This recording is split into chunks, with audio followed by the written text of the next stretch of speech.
ஏன்னா நம்ம கண்ணு தெரியாத இடத்துல ஒரு பல மைல் தூரத்தில் கொண்டு போய் விட்றோம். அந்த புறா நம்ம வீட்டுக்கு வர்றது தான் ஒரு சந்தோஷம். நம்ம இந்த ஒரு சர்டிஃபிகேட் வாங்குறனாலையோ, நம்ம இந்த ஒரு ப்ரைஸ் அமௌண்ட் வாங்குறனாலையோ நமக்கு எந்த ஒரு சந்தோஷமும் கிடையாது. வருஷம் ஃபுல்லாக உழைக்கிறது வந்துட்டு அந்த புறா வந்து நமக்கு வரணும். அடித்ததுக்கப்புறம் இந்த மாதிரி நம்ம செல்லன் அண்ணாச்சி அடிச்சிருக்கிறாரு, பிரதாப்பன் அடிச்சிருக்கிறாரு, ராஜாமணி அண்ணன் வின் பண்ணியிருக்கிறாரு. அந்த வின்னிங் வந்துட்டு அந்த டைமில் அதை அனுபவிக்கிறவங்களுக்கு மட்டும்தான் அந்த வின்னிங்கோட பவர் தெரியும். ஃப்யூச்சரில் வர எல்லாருக்கும் சப்போர்ட் பண்ணுங்கள். இது வந்துட்டு நல்ல முறையில் எடுத்துகிட்டு போயிட்டு நல்ல முறையில் ரேஸ் பண்ணுறதுக்கு எந்த ஒரு தடங்களும் இல்லாமல் இது ஒரு ராயல் ஸ்போர்ட்ஸாகவே அப்படியே ஜென்யூனாகவே போயிட்டுருக்கும். இப்போ வந்து நம்ம செல்லன் அண்ணாச்சி வந்து பேசுவார். ஒரு சில வார்த்தை அண்ணாச்சி. அனைவருக்கும் வணக்கம். நான் ஒரு சிறிய ஒரு கருத்தை சொல்கிறேன். நான் வந்து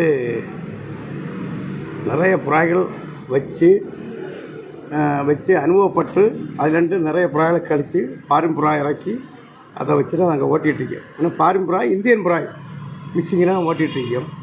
திரும்ப என்னென்னா நாங்கள் தமிழ்நாட்டு ராக்கு தான் ஓட்டிகிட்டு இருந்தோம். ஃபுல்லாக தமிழ்நாட்டு ராக்கு ஓட்டிகிட்டு இருந்தோம்.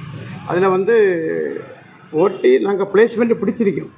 ஆனால் நல்ல நல்ல புறாய்கள் எங்கள் ராக்கில் இப்போ அவுட் ஆகிட்டு அதுக்கப்புறம் என்ன பண்ணோன்னா நாங்கள் கழிஞ்ச வருஷம் கேரளா ராக்கு எடுத்தோம். ஏன்னா எங்களுக்கு மார்த்தாண்டத்தில் இருக்கிறதுனால எங்களுக்கு கேரளா ராக்கு தான் கொஞ்சம் சூட்டபுளாக இருக்குது. அப்போ கேரளா ராக்கு போட்டு நான் சொந்த செலவில் ஓன் செலவில் ஒரு 1.5 லட்ச ரூபா செலவு பண்ணி ஓன் செலவில் கேரளா ராக்கு ஓட்டினேன். எனக்கு நல்ல ரிசல்ட்டு போவா வர புறா விட்டு நல்ல ரிசல்ட்டு கொடுத்து அதுக்கப்புறம் நம்ம கிளப்பு முறை மட்டும் கழிஞ்ச வருஷம் ஓட்டி நல்ல ரிசல்ட்டு 550 ஆன் த டே 10 புறா பிடிச்சிருக்கேன். அடுத்து 700 கிலோமீட்டர் அடுத்த நாள் காலையில் பிடிச்சிருக்கேன். 900 கிலோமீட்ரு அடுத்த நாள் காலைல 9:30 மணிக்கு பிடிச்சிருக்கேன். 900 கிலோமீட்டர் இந்த 1000 கிலோமீட்டரும் புறா வந்துருக்குது. அதனால் என்னை பொறுத்தளவில் இந்த ராக்கு நல்லா இருக்குது. இது அங்கே உள்ள மக்களுக்கு அது நல்லா இருக்கும். நாகர்கோவில் மக்களுக்கு தெரியலை எனக்கு. ஏன்னா அந்த ராக்கை பற்றி நமக்கு இந்த ராக்கை பற்றி தெரியும். அவங்க பேடெல்லாம் இங்கே தான் வரும். ஆனால் நம்ம பேடு இங்கே விட்டுருந்தாலும் அங்கே கேரளா ஏர் தான் அங்கே வரும். அதனால் அந்த மாதிரி இது பண்ணோம். ஆனால் அந்த போஸ்ட் வந்து ஒரு நல்ல ஒரு இன்ட்ரெஸ்ட் இல்லா போஸ்ட்டு. இது என்னென்னா இந்த ஸ்போர்ட்ஸில் வந்து நம்ம இருக்கம்போ நமக்கு எந்த ஒரு மனக்கவலைகள் மனசில் ஏதாவது இருந்தால் அதில் போய் ஒரு மணிக்கூர் அந்த பேட்ஸ் பக்கத்தில் இருந்தால் நமக்கு அவ்வளவு டென்ஷனும் அவ்வளவு கவலையும் அதில் மறந்து போயிடும். அதில் நம்ம அந்த புறா வச்சு தான் நம்ம வாழ்க்கையை ஓட்டணும்னு கிடையாது. நம்ம ஒரு ஹாவிக்காண்டி இந்த புறா வச்சுருக்கு. அதனால் இனி உள்ள ஜென்ரேஷனுக்கு இது நல்லா இருக்கும். இதை வச்சு அவங்க நல்ல மாதிரி இது பண்ணிக்கலாம். அண்ணாச்சி நீங்கள் எந்த வருஷத்துல இருந்து அண்ணாச்சி இந்த புறா ஃபீல்டில் உள்ளே வந்தீங்க? 2000 எனக்கு புறா சின்ன பிராயத்தில் எனக்கு புறா உண்டு.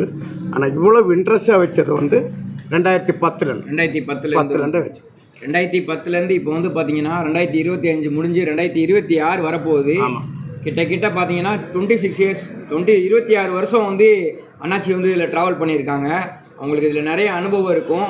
அவங்க சொன்னாப்புல யாருக்கும் எந்த ஒரு மனசு கஷ்டம் இல்லாமல் இதை வந்து மென்மேலும் நல்லா எடுத்துகிட்டு போய் விடுறதுக்கு யாரும் எந்த ஒரு இடையூறு இல்லாமல் இருந்தீங்கன்னா இந்த ஸ்போர்ட்ஸ் வந்து இன்னும் நல்லா ஜென்யூனாக ராயல் ஸ்போர்ட்ஸாக போயிட்டே இருக்கும். யாரும் எப்போவுமே வந்துட்டு எல்லாருக்கும் தேவை தான். இதை வந்து ஸ்போர்ட்ஸை வந்து நம்ம ஸ்போர்ட்ஸாக பார்க்கணும், அவ்வளோதான். ஏன்னா நம்ம புறாவை கொண்டு போய் ஒரு இடத்துல திறந்து விடுறோம், பல மைல் தூரத்துலேருந்து. அதுதான் இங்கே வீட்டுக்கு வருது. மனுஷங்க ஈஸியாக வர முடியாது. நம்ம வாயில் ஒரு வார்த்தை ஈஸியாக பேசிடலாம். அது அவ்வளோ தடங்கள், நிறைய வழியில் நிறைய தடங்கள். அது இறை இல்லாமல் தண்ணி எங்கன்னா இறங்கி தண்ணி குடிச்சிட்டு அவ்வளோ தூரத்தை அந்த முதலாளி வீட்டை வந்து அந்த எஜமான் வீட்டை வந்து அந்த புறா வந்து அடையும். அந்த அடைகிறது தான் எல்லாத்துக்குமே சந்தோஷம். சரிங்களா? அதனால் இதை வந்து நல்லா சூப்பராக எடுத்துகிட்டு போகலாம். நெக்ஸ்ட்டு நம்ம ஃபங்க்ஷனில் வந்து பரிசளிப்பு விழாவில் வந்துட்டு எல்லாம் வெளியூர்லேருந்து, சென்னையிலேருந்து வந்திருக்காங்க, நாகர்கோயிலேருந்து, இங்கே கன்னியாகுமரியிலேருந்து வந்திருக்காங்க. அதே மாதிரி கிருஷ்ணவேலியிலேருந்து வராங்க, வெளியூர்லேருந்து எல்லாம் வராங்க. தன்சிங் அண்ணாச்சி வந்திருக்காங்க சென்னையிலேருந்து. அவங்க ஒரு மூத்த கலைஞர் தான், புறா மூத்த கலைஞர். எனக்கு தெரிஞ்சு அவங்களும் ஒரு 25 இயர்ஸ் மேலே அவங்களும் பேட்ஸ் எல்லாம் வச்சுருக்காங்க. அவங்கக்கிட்டே நம்ம ஒரு பேட்டி ஒன்று எடுக்கலாம்.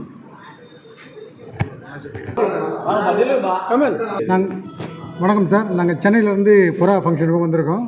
கேப் சிட்டி ரேசிங் பீஜன் கேப் ரேசிங் கிளப்பில் புறா வந்திருக்கோம். இந்த ஓமர் புறா ரேசிங் அப்படின்னு சொன்னால் சென்னையில் வந்து 40 ஆண்டுகளாக இந்த ரேஸ் நடந்துகிட்ருக்கு. இந்தியாவில் பார்த்திங்கன்னா ஒரு 50 வருஷமாக இந்த ரேஸ் கல்கட்டாவிலேருந்து ஸ்டார்ட் ஆகி இது வரைக்கும் நடந்துட்டு வந்துட்டுருக்கு. நம்ம கேப் சிட்டியில் வந்து சார் வந்து 2 வருஷமாக இந்த டோர்னமெண்ட்டை வந்து நடத்துகிறாரு. இந்த கிளப்பை வந்து ஒரு 25 நம்பர் வந்து புறா விடுறாங்கன்னு நினைக்கிறேன் அந்த கிளப்பில். இந்த போட்டி வந்து சிறப்பாக, இந்த பரிசு விழா வந்து ரொம்ப சிறப்பாக நடத்திட்டு இருக்காரு சென்னை கேப் சிட்டியில். இந்த வருஷம் நாங்கள் சென்னையில் இந்த ஃபங்க்ஷன் கலந்து கொண்டு வந்திருக்கோம். இந்த ஷோக்கு எப்படின்னு சொன்னால், இது வந்து சின்ன வயசில் ஒரு 10 வயசு பையன்லேருந்து ஒரு 70 வயசு வரைக்கும் உள்ள எந்த ஸ்போர்ட்ஸ்லாம் அந்த மாதிரி கலந்துக்க முடியாது யாராலையும். இந்த ஸ்போர்ட்ஸ் வந்து ஒரு நம்ம இண்டிவிஜுவல் இல்லாமல் ஃபேமிலியாக மொத்தமாக வந்து கலந்து கொண்டு நம்ம பங்கு பெற்று ரொம்ப இதை ரொம்ப இது சிறப்பாக முறையில் வந்து நடத்திட்டு இருக்கோம். இந்த போட்டி எப்படி சொல்லிட்டீங்கன்னா, இது வந்து ஒரு படிக்காதவர்லேருந்து ஹையர் எஜுகேஷனில் இருக்கிற ஆஃபீஸர் வரைக்கும் இந்த புறா ஷோக்கில் இருக்கிறாங்க. இதில் வந்து எல்லா ஸ்டேட்ஸ்லேயும் இருக்காங்க, இந்தியா பூராவும் இருக்காங்க, வேர்ல்டு பூராவும் இந்த ஷோக்கு இருக்குது. அப்புறமா சார் நம்ம சிறப்பிக்க நம்ம ஏஎம்சி அண்ணாச்சி தனசிக அண்ணாச்சி வந்திருக்காரு. சென்னையிலேருந்து கேஜி தீனன் அவர் கோலியர் சாம்பியன், அவர் கமல் அவர்களும் கோலியர் சாம்பியன், அவரும் வந்திருக்காரு சிறப்பிக்க. அண்ணா செல்லண்ணன் வந்து செல்லண்ணன் வந்திருக்கு, மார்த்தாண்டத்துலேருந்து வந்திருக்காரு. கிராக் சிட்டி டிடி ஆனந்தன் அவரும் வந்திருக்காரு. சென்னையிலேருந்து நாங்கள் நண்பர்கள், நாங்கள் குணா அவர்கள், வசீம், புருஷோத்தமன் அண்ணன் வந்திருக்காரு, தௌஃபிக் அவர்கள் வந்திருக்காரு. எல்லோரும் வந்து இந்த வழியாக சிறப்பிக்குமாறு தாய்மொழி கேட்டுக்கொள்கிறேன். நன்றி. அனைவருக்கும் வணக்கம். இன்றைக்கி நம்முடைய கேப் ரேசிங் பிஜிஎன் கிளப்புடைய 2ஆம் ஆண்டு பரிசளிப்பு விழாவில் உங்களெல்லாம் சந்திக்கிறது ரொம்ப சந்தோஷமாக இருக்குது. கிட்டத்தட்ட ஸ்டார்டிங் ஒரு 200-300 கிலோமீட்டர்லேருந்து 1000 கிலோமீட்டர் வரைக்கும் போட்டிகள் நடத்தி அதில் வெற்றி பெற்றவங்களுக்கு பரிசுகள் கொடுக்குறதுக்காக இன்றைக்கி சென்னையிலேருந்து தலைமை தாங்க வந்திருக்கக்கூடிய தனசிங் அண்ணாச்சி அவர்களையும், செல்ல அண்ணாச்சி அவர்களையும், தீனானன் அவர்களையும், புருஷோத்தமன் அண்ணன், நுங்கை பாலாண்ணன், கமல் அண்ணன், தாஃபிக்கு, வாசிம், குணா மற்றும் சிறப்பு விருந்தினர் எல்லாரையும் கேப் ரேசிங் பிஜிஎன் சார்பாக வருக என வரவேற்கிறோம். இந்த ஒரு பிஜிஎன் ஃபீல்டு அப்படின்றது வந்து பார்த்திங்கன்னா, ஸ்கூல் காலேஜில் வந்து ஒரு நட்பு கிடைக்கும். அந்த நட்பு வந்து ஒரு காசு பணம் இதெல்லாம் தாண்டி ஒரு அன்பை மட்டும் பிரதிபலிக்கக்கூடியதாக இருக்கும். அதே நட்பு இந்த புறா துறையிலையும் ஏழை பணக்காரன் அந்த பேதமே இல்லாமல் ஒரு நட்பு கிடைக்கும். அந்த ஒரு கொண்டாட்டத்தை இன்றைக்கி எல்லோரும் பங்கெடுத்து நடத்துறதுக்காக வந்திருக்கோம். இங்கு வருகை தந்திருக்கும் அனைவரையும் கேப் ரேசிங் பிஜிஎன் சார்பாக வருக என வரவேற்கிறோம்.